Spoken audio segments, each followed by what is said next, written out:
जय श्री राधे। पूज्य श्री सद्गुरुदेव भगवान के चरणों में प्रणाम। संत भगवान कहते हैं, मानसिक सेवा नाम जप और भगवत प्राप्ति का सबसे सरल मार्ग। संत महापुरुष कहते हैं कि भगवान बाहरी वस्तुओं से अधिक हमारे भाव को स्वीकार करते हैं। यदि हृदय में सच्चा प्रेम और समर्पण हो तो भगवान छोटी सी सेवा से भी प्रसन्न हो जाते हैं। एक व्यक्ति बहुत कंजूस स्वभाव का था। उसने आचार्य चरण से पूछा, मैं सेवा करना चाहता हूँ पर धन खर्च नहीं कर सकता। ऐसी कौन सी सेवा है जिसमें पैसा भी ना लगे और भगवान भी प्रसन्न हो जाएं? आचार्य चरण ने कहा, तुम मानसिक सेवा करो।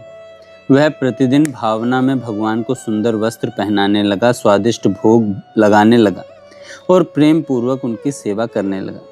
एक दिन उसने मानसिक रूप से दूध में चीनी मिलाई, पर उसे लगा कि चीनी कुछ अधिक पड़ गई है।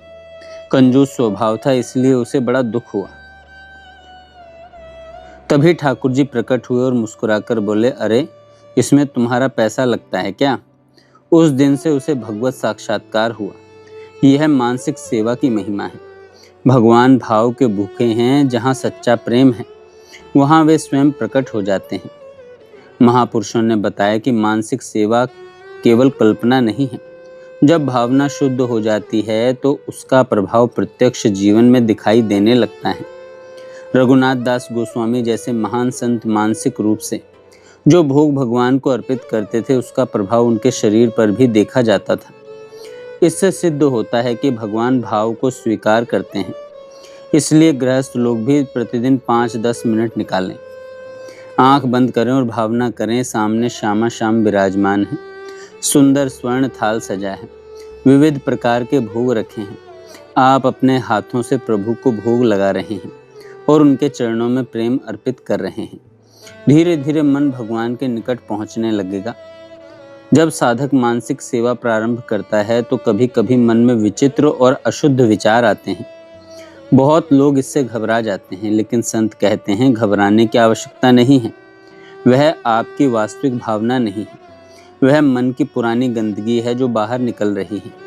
जैसे किसी कमरे की सफाई करते समय पहले धूल उड़ती है, वैसे ही भजन करते समय भीतर की मलिनता बाहर आती है। उस समय केवल एक काम करना है, नाम जप और सेवा में लगे रहना है। धीरे धीरे मन शुद्ध हो जाएगा। संतों ने कहा कि नाम जप में इतनी शक्ति है कि वह जन्मों जन्मों के संस्कारों को नष्ट कर देता है। नाम केवल शब्द नहीं है, नाम ही भगवान का साक्षात स्वरूप है। इसलिए नाम छूटने पर हृदय में पीड़ा होनी चाहिए। संसार की वस्तुएं छूट जाएं तो दुख नहीं, लेकिन भगवान का नाम छूट जाए तो बेचैनी होनी चाहिए। यही भक्ति की शुरुआत है। भक्ति के 4 आधार।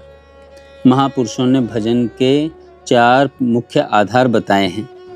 पहला, गुरु का अंग। हर समय यह स्मरण रहे कि मेरे गुरुदेव की क्या आज्ञा है। दूसरा, सत्संग।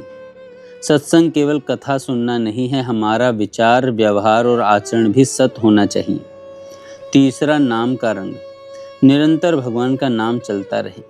चौथा, विवेक। यह शरीर, धन, पद, परिवार सब एक दिन छूट जाएगा। केवल भगवान का नाम और भजन साथ जाएगा।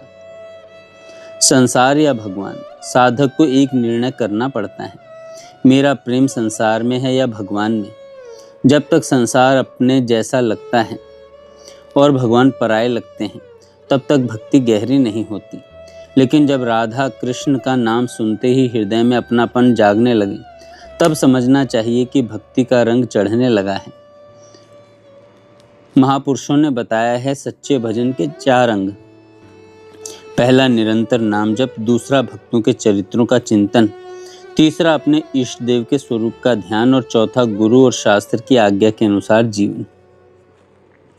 यदि ये 4 बातें जीवन में आ जाएं तो भक्ति शीघ्र पुष्ट हो जाती है। सीधी सी बात है, भगवान को पाने का मार्ग कठिन नहीं है, लेकिन निरंतरता चाहिए।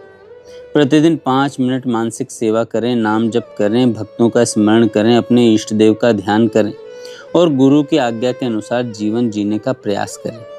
धीरे धीरे मन संसार से हटकर भगवान में लग जाएगा और जिस दिन हमारा चिंतन केवल श्यामा श्याम में स्थिर हो जाएगा, उसी दिन जीवन सफल हो जाएगा।